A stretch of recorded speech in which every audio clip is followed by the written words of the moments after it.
আমি এখন দাঁড়িয়ে আছি দিগন্ত ফিলিং স্টেশনের সামনে। তেলের দাম বাড়ার পরেও, লিটারে 20 টাকা বাড়ার পরেও মানুষের ভোগান্তির শেষ নাই।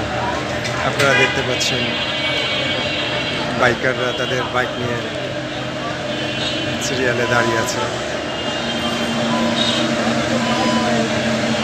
তেল নেওয়ার জন্য। অনেকে সেই বিকেল 3টা থেকে দাঁড়িয়ে আছে লাইনে। প্রচণ্ড জ্যাম থাকার কারণে তারা আস্তে আস্তে আস্তে আস্তে আস্তে আস্তে ধীর গতিতে এগোচ্ছে তেল নেওয়ার জন্যে। আসলে ইরান ইসরায়েল যুদ্ধ পরিস্থিতির কারণে এই উদ্ভূত পরিস্থিতির সৃষ্টি হয়েছে। এই যে আপনাদেরকে আমি দেখাচ্ছি দীর্ঘ সারি, কেউ কেউ বিকেল 3টা থেকে লাইনে দাঁড়িয়ে আছে তেল পাওয়ার জন্যে। আমরা আশা করছি যুদ্ধটা শীঘ্রই বন্ধ হবে এবং মানুষের এই ভোগান্তি কমে আসবে।